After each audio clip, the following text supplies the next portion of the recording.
नमस्कार साथियों, आपका स्वागत है जय बजरंग इंस्टीट्यूट पर। जैसा कि हमारी भूगोल की पहली क्लास हो चुकी है, भारत का भूगोल हमने स्टार्ट किया है और आज ये दूसरी क्लास है तो उसको हम थोड़ा समझेंगे। तो यहाँ पर ये है आपका भारत का नक्शा। अब यहाँ पर सबसे जो महत्वपूर्ण क्वेश्चन होते हैं, जैसा कि मैंने आपको बताया था कि क्या पूछेगा, तो पूछेगा में मैंने बताया था आपको, एक तो श्रेणियों का क्रम और एक पर्वत श्रृंखलाओं का क्रम होता था। जैसे कि पहला हमारा हिमालय है, ठीक है, उत्तर में।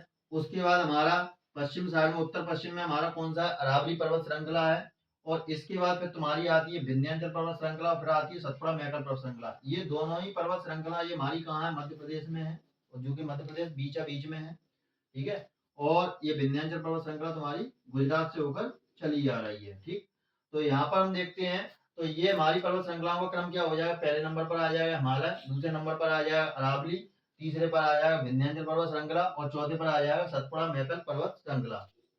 ये हो गया। अब इसके बाद हिमालय फैला कहाँ कहाँ पर है, तो आप यहाँ पर देखिए डॉट डॉट करके मैंने जो मार्क किया हुआ है, हिमालय यहाँ से लेकर यहाँ तक फैला हुआ है। और इधर अगर जाएं तो पाकिस्तान में भी फैला हुआ है। पाकिस्तान में हिमालय को सुलेमान या किरथर कहते हैं। और वहीं अफगानिस्तान में अगर हम बात करें तो अफगानिस्तान में हिमालय को क्या कहते हैं, हिंदू कुश पर्वत कहते हैं, जहाँ से बुलंद दर्रा निकलता है। तो ये थी हिमालय के बारे में जानकारी। इसके बाद हम देखते हैं यहाँ पर ये जो एरिया होता है इधर का, इसे बोलते हैं हम पश्चिमी घाट, और इधर का जो एरिया होता है इसे हम बोलते हैं पूर्वी घाट। ये कोई पर्वत या पहाड़ी नहीं है, यह एक कगारी पठार है जो स्कार्पमेंट का उदाहरण है। इसके बाद कई बार पूछ लिया जाता है कि उत्तर से दक्षिण का क्रम बताइए श्रेणियों का। उत्तर से दक्षिण का क्रम हिमालय का तुम्हारा कौन सा हो जाएगा पर्वतों का, तो सबसे पहले कौन सा आ जाएगा, हिमालय, फिर आएगा अरावली, फिर विंध्याचल और फिर सतपुड़ा। ये हो गया उत्तर से दक्षिण का क्रम। यदि दक्षिण से उत्तर की ओर पूछा जाए तो ये सारी की सारी चीजें आपको उल्टी लिखनी है। इसी के बाद श्रेणियों का क्रम देखते हैं, तो यहाँ पर सबसे पहले श्रेणी कौन सी आती है, काराकोरम, फिर आती है तुम्हारी लद्दाख, फिर आता है जास्कर, फिर आता है पीर पंजाल और फिर आता है धौलाधर। ये क्रम क्या हो गया, ये भी क्रम हो गया तुम्हारा उत्तर से दक्षिण का क्रम हो गया। इसके बाद पूछा जाता है कई बार कि अपशिष्ट पर्वत कौन से हैं, तो अरावली पर्वत और पूर्वी घाट ये कैसे हैं, अपशिष्ट पर्वत हैं। और बलित पर्वत कौन से होते हैं, तो हिमालय, अरावली और पूर्वी घाट, ये तीन नाम आ जाएंगे। इसके बाद भ्रंश पर्वत कौन से होते हैं, सतपुड़ा और विंध्याचल। और नवीन बलित पर्वत, जवान पर्वत कौन सा है जो अभी हाल ही में बना है, वो कौन है, अपना हिमालय पर्वत।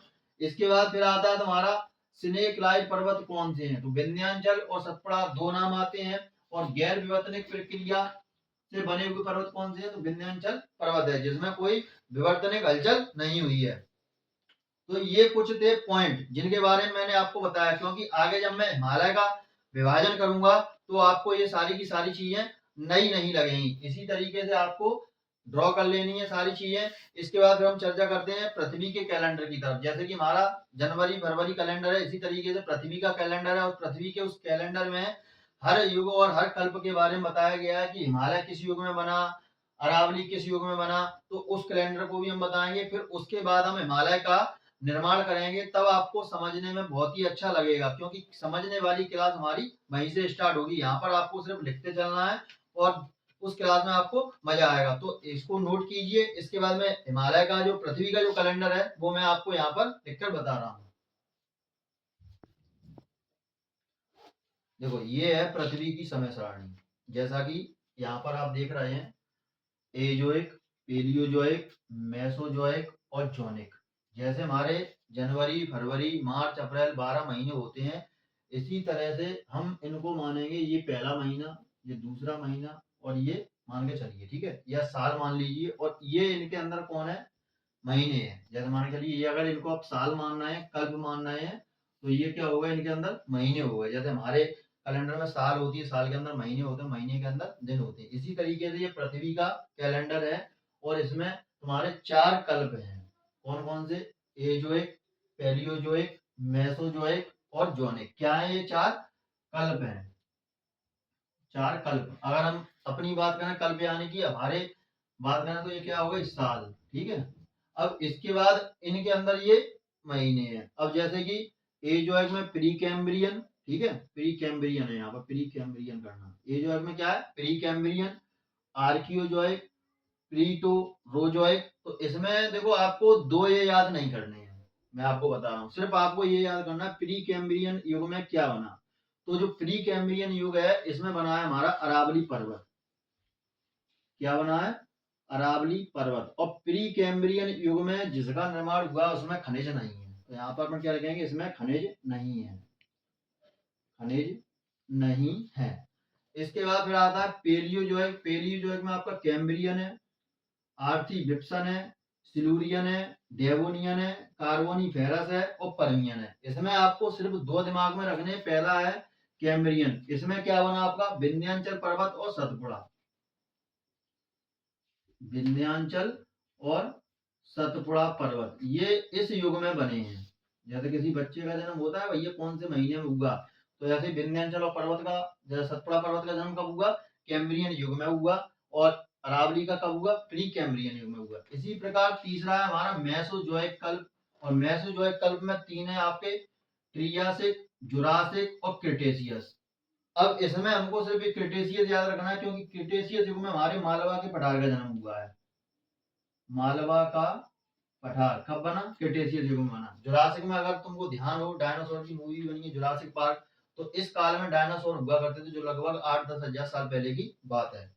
इसके बाद चलते हैं हम जोनोइक में। और जूनोइक में क्या है तुम्हारा, सेनोजोइक, पेलियोसीन और इयोसीन, ओलियोगोसीन और नियोसीन। इसमें आपको याद रखना है सिर्फ सेनोजोइक। और सेनोजोइक में क्या बना है हमारा, हिमालय बना है। क्या बना है, सेनोजोइक में हमारा बना है हिमालय। अब तुम कहोगे सर जब पियोसीन नियोसीन है तो कछु समझ में ना आ रही, कछु मत रखो समझ में, तुम्हें खाली बस ये याद रखना है कि सेनोजोइक में हिमालय बना हुआ है, बिल्कुल याद रखना। सेनोजोइक में कहा बना हुआ है, हिमालय। क्रेटासियस में कहा बना हुआ है, मालवा का पठार बना हुआ है। कैम्ब्रियन में कहा बना हुआ है, विंध्याचल और सतपुड़ा बना हुआ है। और कार्बोनिफेरस में कहा बना हुआ है, जाम में तो जाम बना होते हैं गोंडवाना,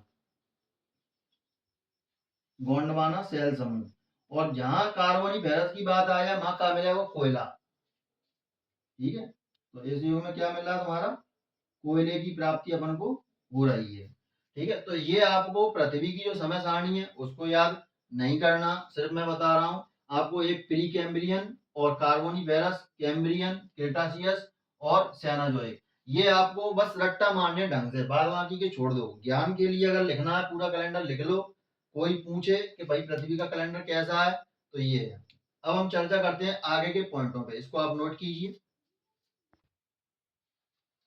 अब आपको समझने वाली जो बात है वो यहाँ से आएगी, और बड़ा ध्यान से समझना। अगर आपने इस कॉन्सेप्ट को समझ लिया तो फिर आगे की क्लास आपको बहुत ही सरल लगने लगेगी। जैसा कि हम देखते हैं शुरुआत से कि पृथ्वी का निर्माण कैसे हुआ और फिर हिमालय का निर्माण कैसे हुआ, कैसे क्या था, तो वो सारी की सारी चीजें अपन समझेंगे। तो पहले हमारी कुछ इस तरह की गोलाकार संरचना हुआ करती थी, इसके अंदर भी एक गोला हुआ करता था, और जो अंदर गोला था उसे हम बोलते थे पेंजिया। और जो अगल बगल में जो आपको द्रव भरा हुआ दिखाई दे रहा है, यह एक पैंथालासा नाम का एक सागर था। क्या था, पैंथालासा नाम का एक सागर था। और अंदर जो पृथ्वी थी यह थी एक पेंजिया थी। जब विघटन होता है यानी कि दरार चट्टाने जब एकदम विस्फोट टाइप का होता है, तो ये पेंजिया दो भागों में टूट जाती है, एक लॉरेंसिया और एक गोंडवाना। यानी कि ऊपर का भाग आपका कौन सा कहलाता है, अंगारा लैंड, और नीचे का भाग कौन सा कहलाता है, गोंडवाना लैंड। यहाँ पर अपन क्या लिखेंगे, अंगारा लैंड, अंगारा लैंड। और नीचे का भाग कौन सा कहलाता है, गोंडवाना लैंड। और बीच में जो ये द्रव भरा रहता है, अब ये पैंथालासा बन जाता है हमारा टैथिस सागर। क्या बन जाता है, टैथिस सागर।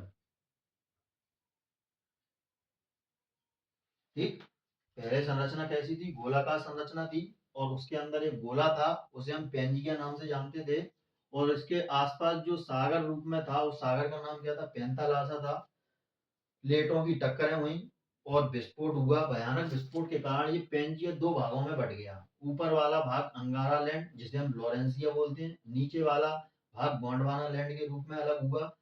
और बीच में जो सागर था पैंथालासा, अब उसने टैथिस सागर का रूप ले लिया है। इसके बाद क्या होता है, इनका भी विघटन होता है, और जो लॉरेंसिया होता है अंगारलैंड, इससे तुम्हारा उत्तरी अमेरिका, नॉर्थ अमेरिका, यूरोप और एशिया तुम्हारा बनता है। नीचे वाले गोंडवाना लैंड से साउथ अमेरिका, अफ्रीका और ऑस्ट्रेलिया बन जाता है। और बीच में तुम्हारा क्या है, ये टैथिस सागर है। बीच में क्या है तुम्हारा, ये टैथिस सागर है। अब यहाँ पर हम देखते हैं कि भारत हमारा एशिया का भूभाग है। तो यहाँ से मतलब पहले हमारा भारत इस जगह चिपका हुआ था, जैसा कि आप चित्र में देख रहे हैं ये तिकोना टाइप में जो दिख रहा है, पहले हमारा भारत यहाँ चिपका हुआ था, धीरे धीरे आकर ये कहाँ पहुंच गया, एशिया भूभाग से जुड़ गया।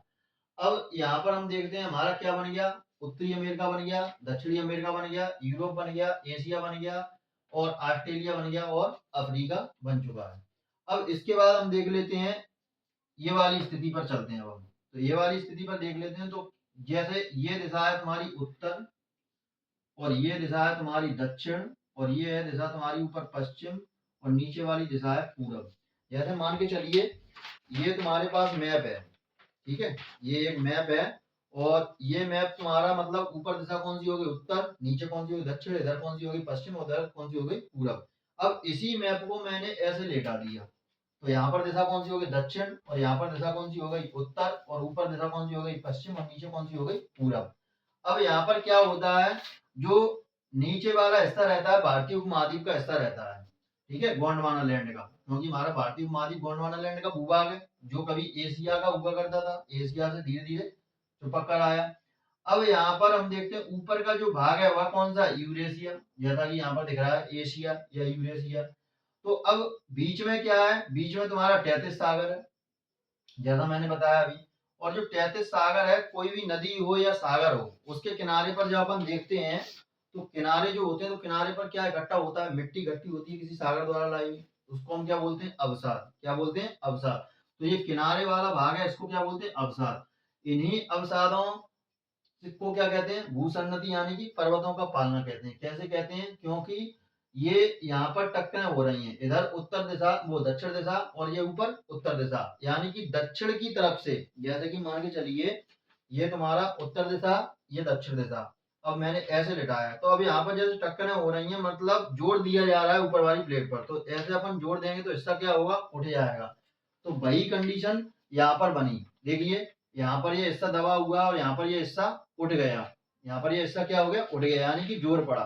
तो क्या हुआ, यानी कि जहां 33 सागर हम देख रहे हैं, मतलब जहां 33 सागर था उस जगह क्या आ गया, हिमालय आ गया। क्या आ गया उस जगह, हिमालय। तो हम क्या कह सकते हैं, अवसाद या भूसन्नति पर्वतों का पालना है। क्या है, पर्वतों का पालना है, क्योंकि इसका जन्म हिमालय का कहां से हुआ है, 33 सागर से हुआ है। जैसे मान के चलिए ये तुम्हारा 33 सागर है, अब इस पर हमने जोड़ दिया जोड़ दिया जोड़ दिया, तो ये क्या हो गया, पानी इसका था, पानी कहाँ गया, पानी खत्म, पानी खत्म हो गया। अब ये एकदम बन गया क्या, ऊंचा हिस्सा, और ऊंचा हिस्सा जो बना है वो क्या है, हिमालय है। तो मतलब आज जिस जगह में हिमालय देखते हैं, उस जगह कभी पहले 33 सागर हुआ करता था। इसलिए जो 33 सागर के अवसाद हैं, और अवसाद को क्या कहते हैं, भूसन्नति, यानी कि पर्वतों का पालना। ऐसी परिभाषा किसने दी है, तो कोवर नामक भूगोलवेत्ता ने बताया है कि आज हम जिस जगह 33 सागर देख रहे हैं, वो हिमालय देख रहे हैं, कभी उस जगह 33 सागर हुआ करता था। तो ये कॉन्सेप्ट था। तो ऊपर प्लेट कौन सी थी, यूरेशिया की प्लेट, यानी कि अंगारा लैंड, जैसे कि मैंने बताया ऊपर वाला हिस्सा कौन सा था, अंगारा लैंड, और नीचे वाला कौन सा था, गोंडवाना लैंड। तो हमारा भारतीय उपमहाद्वीप गोंडवाना लैंड का भूभाग है, और भारतीय गोंडवाना लैंड के भूभाग से और यूरेशिया की टक्कर, आपस में जब प्लेटों की टक्कर होती है, तो हमारा क्या बनता है, यानी कि 33 सागर उठ जाता है, 33 सागर उठेगा, और उसके अवसाद से क्या मतलब, बगल में जैसे मान के चलिए ये 33 सागर तुम्हारा उठा, क्या बन गया, हिमालय, और अगल बगल में क्या थे, अवसाद। तो मतलब जैसे अपन किसी बच्चे को पालना में खिलाते हैं, तो ऐसे इसके अवसादों ने क्या किया, हिमालय को खिलाया अपनी गोद में। तो किया क्या हो गया, ये भूसन्नति, यानी कि अवसाद, यानी कि हिमालय का ये क्या हो गया, पालना या पर्वतों का पालना। ऐसा किसने कहा, कोवर नामक भूगोल वेत्ता ने। अब यहाँ पर स्थिति हो गई ये, अब क्या बन चुका, तुम्हारा भारतीय उपमहाद्वीप बन गया, हिमालय बन गया, और ऊपर वाला क्या कहलाया, तिब्बत कहलाया। प्लेट ऊपर कौन सी थी, यूरेशिया की प्लेट थी, जैसा का तैसा लिख दिया। इसके बाद यहाँ पर नीचे क्या था, तुम्हारा हिंद महासागर था, हिंद महासागर यहाँ पे भी है, ये तुम्हारा हिंद महासागर, ठीक है। और ऐसा किस वजह से हुआ, तो ये किस वजह से हुआ, अभिसरण के कारण हुआ। किस वजह से हुआ, अभिसरण के कारण। अभिसरण यानी कि जो दाब अपन ने लगाया था, तो उस दाब वाली प्रक्रिया को अपन क्या कहते हैं, अभिसरण। तो अभिसरण यानी कि कहां से कहां तक, वो दक्षिण से उत्तर की तरफ, दक्षिण से उत्तर की तरफ जब भारतीय गोंडवाना प्लेट की टक्कर यूरेशिया प्लेट यानी कि अंगारा लैंड से हुई अवसरण के कारण, तो जिस जगह आज हम हिमालय देख रहे हैं, उस जगह पहले क्या हुआ करता था, 33 सागर हुआ करता था, और 33 सागर के अवसादों को ही हम पर्वतों का पालना या हिमालय का पालना कहते हैं। अब यहाँ पर देख लीजिए, जो हिंद महासागर है, हिंद महासागर को हम रत्नाकर नाम से भी जानते हैं। तो ये यहाँ पर हमारा क्या हो गया, भारतीय उपमहाद्वीप, ठीक है, ऊपर क्या हो गया हिमालय, और ये तिब्बत बन गया, और ये यूरेशिया की प्लेट हो गई। अब हम आगे पढ़ेंगे, देखो एक तरीका देखो ये है समझाने का। जैसे कि पहले मतलब टक्कर होगी तो क्या होगा, जैसे मान के चलिए तुम्हारे पास, एक मिनट देखिए, जैसे ये दो प्लेटें हैं, अब इन दोनों प्लेटों को अपन टकराएंगे, पत्थर की हैं ये, तो क्या होगा, ये एक के ऊपर एक चढ़ जाएंगी, एक के ऊपर एक चढ़ जाएंगी। तो ऐसा ही यहाँ पर हुआ है, देखो एक के ऊपर एक चढ़ गई हैं। तो ये इस तरीके से अपन इसको समझ सकते हैं। तो आप इन चित्रों को नोट डाउन कीजिए, फिर उसके बाद हम बताएंगे हिमालय का निर्माण, मतलब हिमालय का कैसे जन्म। अब भौतिक विभाजन हम करेंगे, अभी तक हमने क्या किया, हिमालय का जन्म करवा लिया, ठीक है, पृथ्वी को देख लिया हमने कि कैसे क्या संरचना थी। अब हम करेंगे हिमालय का वर्गीकरण, तो कहानी आपको अच्छे से समझ में आएगी। इन चित्रों को आप अच्छे से छापिए, फिर मैं इसको मिटाने वाला हूँ। अब देखिए हिमालय का वर्गीकरण कैसे करेंगे। तो हिमालय का वर्गीकरण तीन भागों में किया गया है। पहला भौतिक विभाजन, दूसरा हिमालय का प्रादेशिक विभाजन, और तीसरा है पूर्वांचल हिमालय या पूर्वांचल विभाजन, इसको हम पूर्वांचल हिमालय भी कहते हैं। जो भौतिक विभाजन हुआ है वह उत्तर से लेकर दक्षिण तक हुआ है, और इसको किसने किया है, बाडिया नामक भूगोलवेत्ता ने किया है। अब इसमें देखिए हिमालय के जो भाग होंगे वो कौन कौन से होंगे। एक होगा आपका ट्रांस हिमालय, जिसे हम टीएस लिखेंगे शॉर्ट में, ये सबसे पुराना है, मतलब सबसे पुराना यही है। इसके बाद महान हिमालय, इसको एमएच लिख सकते हैं या जीएस लिख सकते हैं, जी यानी ग्रेट, ठीक। इसके बाद लघु हिमालय एलएच, और शिवालिक हिमालय यानी कि ऐसा सबसे नया हाल ही में जन्म हुआ है। सबसे जवान कौन, शिवालिक, सबसे बूढ़ा कौन, ट्रांस हिमालय। इसके बाद नदियों के आधार पर हिमालय का प्रादेशिक विभाजन किसने किया है, बुराड़ी ने किया है, सिडनी बुराड़ी ने किया है। और कहां से कहां तक, पश्चिम से पूरब तक। पहले हो गया तुम्हारा उत्तर से दक्षिण तक, अब पश्चिम से पूरब तक। इसके बाद फिर पूर्वांचल हिमालय में तुम्हारा जो लास्ट में मैंने बताया था नक्शा, जैसे बताया था इधर ये फैला था ऐसे करके, तो यहाँ पर पूर्वांचल में क्या आ जाएगा, पटकाई बूम, लेमाटोल और लुसाई, इन पहाड़ियों को अपन पढ़ेंगे, ठीक है। तो आपको बता दूं कि हिमालय आपका पाकिस्तान में भी है, अफगानिस्तान में भी है, और भारत में भी है। भारत के पूर्वांचल में म्यांमार तक ये फैला हुआ है। तो जो हिमालय अफगानिस्तान में है उसे हिंदू कुश पर्वत के नाम से जानते हैं, और इसी हिमालय में हिंदू कुश पर्वत में खैबर दर्रा है। पाकिस्तान में जो हिमालय है उसको सुलेमान या कृथर नाम से जाना जाता है, और यहाँ पर बोलन दर्रा है। कौन सा दर्रा है, बोलन दर्रा है। अब हिमालय के विषय में थोड़े कुछ फैक्ट हैं, जैसे कि प्रकृति इसकी कैसी है, नवीन बलित पर्वत है, क्योंकि पहले क्या था, तैतीस सागर था, और तैतीस सागर के बाद कौन बना, हिमालय। तो कैसी प्रकृति है, नवीन बलित पर्वत है। चट्टाने कैसी है, भू अभिनतक चट्टाने हैं। देशांतर, कितने देशांतर में फैला हुआ है, तो भारत के नक्शे में आप देखेंगे तो हिमालय जो है 22 देशांतरों में फैला हुआ है। कितने देश की सीमा लगती है, 7 देशों की सीमा लगती है, और 4 श्रेणियां में भारत हिमालय फैला हुआ है, भारत, चाइना, नेपाल, भूटान, ठीक। इसके बाद राज्य, कितने कितने राज्यों में फैला हुआ है हिमालय, तो हिमालय आपका 13 राज्यों में फैला हुआ है, और यूपी में यह देखने को नहीं मिलता है।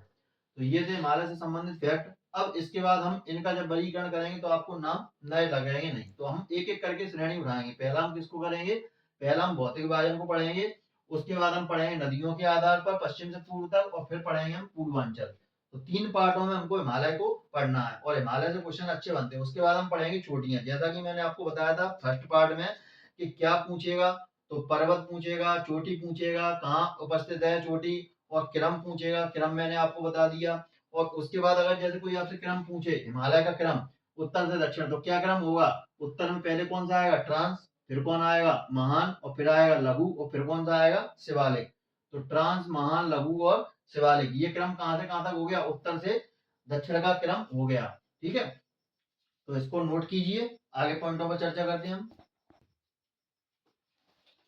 अब देखिए यहाँ पर समझने वाली बात क्या है, जैसे मैंने बताया था मैप ऐसे रहता सीधा, हमने इसको लिटा लिया, तो यहाँ पर दिशा कौन सी होगी, देखो ये है जैसे हिमालय, ठीक है। अब हम यहाँ पर दिशा कौन सी है, उत्तर, यहाँ पर दिशा कौन सी है, दक्षिण, यहाँ पर कौन सी है, पश्चिम, यहाँ पर कौन सी है, पूरब। अब मैंने इसको कर दिया। अब यहाँ पर दिशा कौन सी हो गई, उत्तर, यहाँ पर कौन सी हो गई, दक्षिण, ठीक है। ऊपर कौन सी हो गई, पूरब, और नीचे कौन सी हो गई, ऊपर कौन सी हो गई, पश्चिम, और नीचे कौन सी हो गई, पूरब। तो यहाँ पर अपन देखते हैं, ये हो गई तुम्हारी दिशा कौन सी, उत्तर। ये दिशा कौन सी होगी तुम्हारी, दक्षिण, ठीक। और ये होगी तुम्हारी पूरब, और ये होगी तुम्हारी पश्चिम। एक बार और देख लेते हैं, देखो ये दिशा है कौन सी अपनी, उत्तर, यहाँ पर लिख लेते हैं, देखो ये दिशा उत्तर, ये दक्षिण, और ये पश्चिम, और ये तुम्हारी हो गई पूरब। अब इसको यहाँ पर अपन ने कर दिया तो कौन सी हो गई, ये हो गई उत्तर, ये हो गई दक्षिण, ये हो गई पूरब, और ये हो गई पश्चिम। ठीक, यही मैंने यहाँ पर लिखा है। अब यहाँ पर हिमालय का अपन भौतिक विभाजन देख रहे हैं। तो सबसे पहले यहाँ पर क्या पड़ता है, तिब्बत, जैसा कि अभी बताया था आपको। तिब्बत के बाद तुम्हारा कौन सा हिमालय है, ट्रांस हिमालय। ट्रांस हिमालय के पास महान हिमालय, महान हिमालय के पास लघु हिमालय, लघु हिमालय के पास शिवालिक हिमालय, और शिवालिक हिमालय के पास आता है तुम्हारा हिमालय फ्रंट फॉल्ट। ठीक है, भाबर प्रदेश जहाँ पर नदियां सूख जाती हैं, तराई प्रदेश जहाँ पर नदियों का पुनर्जन्म होता है, और फिर मिलते हैं तुम्हारे गंगा यमुना के मैदान। अब जैसे मान के चलो तुम्हें कोई टेस्ट देना है, कोई से भी एग्जाम की तैयारी कर रहे हो, तो तुमको मान के चलो ये सारी की सारी चीजें तुम्हें पार करनी पड़ेंगी। मान के चलो तुम्हारे एग्जाम के स्टेटस है, स्टेप है पूरे। अब यहाँ पर देखते हो जैसे कि तुम खड़े हो यहाँ पर, ठीक है, और तुम्हारा बाबू खड़ा है यहाँ पर। ये कौन रहा है, तुम्हारा बाबू। अब तुम उससे बाबू से कहोगे कि आ जाओ, तो बाबू कहेगी तू जब जब पुकारे मैं चौलिया हूँ नदी या किनारे, तो वो तो नदी तक ही आएगी ना, जाना तो तुम्हें ही पड़ेगा। अब तुमको चलना कैसे, इस घाटी पे आओगे, नीचे उतरोगे, फिर घाटी चढ़ोगे, फिर नीचे आओगे, फिर यहाँ पर तुमने दाल टिक्कर वगैरह खाया और अगर समय से नहीं पहुंचे तो सैया बनने की जगह तुम मामा बन जाओगे। तो ऐसा ही एग्जाम का सिस्टम है। यदि आपको एग्जाम पास करना है तो सारे के सारे स्टेप सीखने पड़ेंगे और आपको अच्छी तरीके से हिमालय को समझना पड़ेगा। तो यहाँ पर हम देखते हैं जो हमारा ट्रांस हिमालय और महान हिमालय है, तो इनके बीच में कोई घाटी है, बिल्कुल है, जो इनको जोड़ रही है। इनके बीच में कोई घाटी है, बिल्कुल है। इनके बीच में कोई घाटी है बिल्कुल है। और इनके बीच में कोई घाटी है, बिल्कुल है। तो ये वाली जो घाटी है इसको अपन क्या बोलते हैं, ITS-Z। ITS-Z का मतलब क्या होता है, आई का मतलब हो जाएगा तुम्हारा इंडस, और टी का मतलब हो जाएगा तुम्हारा सांगपो, इसमें टी साइलेंट रहती है, और एस का मतलब हो जाएगा आपका सचर, और जेड का मतलब हो जाएगा जोन। यानी कि क्या हो जाएगा तुम्हारा सिंधु संक्रमण क्षेत्र, सिंधु संक्रमण क्षेत्र। और ये तुम्हारा हो जाएगा एम से main central thrust, main central thrust. और ये हो जाएगा तुम्हारा main boundary fault, main boundary fault. और ये हो जाएगा तुम्हारा HFF, Himalaya front fault, Himalaya front fault. तो अब तुम इन घाटियों के नाम याद रखोगे, इससे बढ़िया यही याद रख लो कि ट्रांस हिमालय महान हिमालय को कौन जोड़ता है, तो ITS-Z, ITS-Z। महान हिमालय और लघु हिमालय को कौन जोड़ता है, MCT। लघु हिमालय और शिवालिक हिमालय को कौन जोड़ता है, MBF। शिवालिक हिमालय और भाबर प्रदेश को कौन जोड़ता है, तो HFF। तो ये शॉर्ट फॉर्म है याद करने का। अब यहाँ पर देखते हैं कि यहाँ पर सबसे नया कौन है, ये सबसे नया है, मतलब सबसे पुराना, सॉरी, ये सबसे पुराना है। और सबसे नया कौन सा है, ये सबसे नया है। नया यानी कि जवान, जो कि अभी अभी बना है। तो यहाँ पर हम देखेंगे कि उत्तर से दक्षिण की ओर जाने पर, उत्तर से दक्षिण की ओर जाने पर तो क्या होती है, उम्र कम हो रही है। क्या लिखेंगे अपन, उम्र कम होती है। यानी कि उत्तर से अगर हम दक्षिण की तरफ जा रहे हैं तो उम्र कम होती जा रही है। यानी कि पहले कौन पढ़ रहा है, ट्रांस हिमालय, फिर कौन पढ़ रहा है, महान हिमालय, फिर कौन सा पढ़ रहा है, लघु हिमालय, फिर कौन सा पढ़ रहा है, शिवालिक हिमालय। उसके बाद अब इन जो घाटियां हैं, घाटियों में से क्या निकलती हैं, नदियां निकलती हैं। तो इसमें से कौन सी नदी निकल रही थी तुम्हारी, सांगपो नदी। कौन सी नदी निकल रही थी, सांगपो, इंडस और सांगपो, दो नदी निकल रही थी। तो इसको क्या बोलते हैं, सिंधु और सांगपो संक्रमण क्षेत्र। तो ऐसे ही यहाँ पर अपन गए तो यहाँ पर आगे जाके क्या हो गई, नदियां लुप्त हो गई, सूख गई, पथरी का इलाका मिला। और उसके बाद फिर क्या हुआ, भामर प्रदेश बिल्कुल नदियां खत्म। और फिर तराई प्रदेश में फिर नदियों का जन्म होता है। फिर यहाँ से गंगा नदी निकलने लगती है और बोलते हैं हम गंगा का मैदान आ गया। तो यहाँ पर ये हो गया। अब जो ट्रांस हिमालय है, ट्रांस हिमालय को हम परा हिमालय के नाम से भी जानते हैं, तिब्बत हिमालय के नाम से भी जानते हैं, ट्रांस हिमालय के नाम से भी जानते हैं। ट्रांस हिमालय किससे जुड़ा हुआ है, तिब्बत से। तो इसको अपन क्या कहेंगे, यहाँ से यहाँ तक ट्रांस हिमालय, परा हिमालय और तिब्बत हिमालय के नाम से भी इसको हम जानते हैं। अब ये देखो क्या सबसे प्राचीन, जैसा कि मैंने बताया था सबसे पुराना, तैतीस सागर के अवसाद से बना हुआ है, ये भी मैंने बताया था। तैतीस सागर पर दाब पड़ा और क्या हुआ, ऐसे हो गया और हिमालय का जन्म हुआ। इसके बाद विदेशज खंड इसके दो हैं, लद्दाख और जास्कर, यानी कि विदेश में दो इसके खंड फैले हुए कौन से हैं भाई, लद्दाख और जास्कर। और लद्दाख और जास्कर कौन से युग में बने हैं, ओफियोलाइटस युग में बने हैं। जैसे कि हिमालय किसने बना है, सेनोजोइक में, जैसा कि मैंने बताया था। और प्री कैम्ब्रियन में क्या बना है, अरावली बना है। क्रिटेशियस युग में क्या बना है, मालवा का पठार बना है। कार्बोनिफेरस में क्या बना है, गोंडवाना बना है। तो ऐसे ही तुम्हारा लद्दाख और जास्कर कौन से युग में बना है, ओफियोलाइटस युग में बना है। इसके बाद अंगारा लैंड से संलग्न है, ऊपरी भाग है, तो मैंने बताया था कि ऊपर का भाग अंगारा लैंड और नीचे का गोंडवाना लैंड। तो क्या लिख दिया, अंगारा लैंड से संलग्न है। श्रेणियों की बात करें तो इसकी 4 श्रेणियां हैं, पहली काराकोरम, दूसरी जास्कर, तीसरी लद्दाख और चौथी कैलाश पर्वत। कैलाश पर्वत भारत में नहीं है, तो हम अभी इसको नहीं पढ़ेंगे क्योंकि हम भारत का भूगोल पढ़ रहे हैं। तो सबसे पहले बात आती है काराकोरम की। तो काराकोरम में देखते हैं हम क्या पॉइंट है, लद्दाख के उत्तर में है। इसके उत्तर में, लद्दाख के उत्तर में, क्योंकि इसके बाद लद्दाख है, तो लद्दाख के क्या हो गई है, उत्तर में। लद्दाख के उत्तर में कौन सी है, काराकोरम, उत्तर पश्चिम में। अन्य नाम इसका क्या है, अन्य नाम इसका कृष्णगिरी है, और पाकिस्तान में इसको हम चागोरी नाम से जानते हैं। इसके बाद चोटियों की बात कर लें, जैसा कि मैंने बताया था, क्या पूछेगा, चोटी पूछेगा, पर्वत पूछेगा और इसकी ऊंचाई पूछेगा। तो चोटी कौन सी है, केटू, गॉडविन, ऑस्टिन या चागोरी, इसके 3 नाम है। और अगर पूछा जाए कि भारत की सबसे ऊंची चोटी तो कौन सी है, केटू, गॉडविन, ऑस्टिन। और यदि आपको क्वेश्चन मिल जाए कि भारत में सबसे ऊंची चोटी, तो आपको टिक करना है कंचनजंगा। की और में बहुत अंतर है। भारत की पूछी जाए तो केटू, गॉडविन, ऑस्टिन, और भारत में पूछी जाए तो कंचनजंगा। कंचनजंगा कहां पर है, सिक्किम में है। इसके बाद ग्लेशियर की बात करें तो इसके ग्लेशियर हिस्पर, ब्यापो, बाल्टोरो और सियाचिन इसके ग्लेशियर हैं। इसकी ऊंचाई की बात करें तो 8566 मीटर और 8598 मीटर, 2 ऑप्शन मिलते हैं, दोनों ही आपको दिमाग में रखना है। अगर ये आ जाए इसको टिक कर दो और ये आ जाए तो इसको टिक कर दो। इसके बाद दूसरे नंबर पर हम देखते हैं लद्दाख को। लद्दाख के विषय में क्या फैक्ट है, तो चोटी सबसे ऊंची कौन सी है, राकापोसी है, और इसका ढाल कैसा है, तीव्र है। कैलाश पर्वत और तिब्बत पर है, कहां पर है, कैलाश पर्वत। और कैलाश पर्वत कहां है तुम्हारा, तिब्बत में। तो ये चोटी कहां पर है तुम्हारी, लद्दाख, कैलाश पर्वत यानी कि तिब्बत में। इसके बाद इसके दर्रे हैं, चारवतला, खारदुंगला, दोंगाला और चांगला, ये इसके प्रमुख दर्रे हैं। इसके बाद बात कर लेते हैं हम तीसरे नंबर की, जास्कर चोटी की। तो जास्कर की लंबाई कितनी है, 300 किलोमीटर है। ऊंचाई इसकी कितनी है, 6000 मीटर है। चोटी इसकी कौन सी है, सबसे ऊंची कामित चोटी है। और कामित चोटी और नंगा पर्वत इसकी 2 चोटी हैं। विवाद अभी इसका कोर्ट में चल रहा है।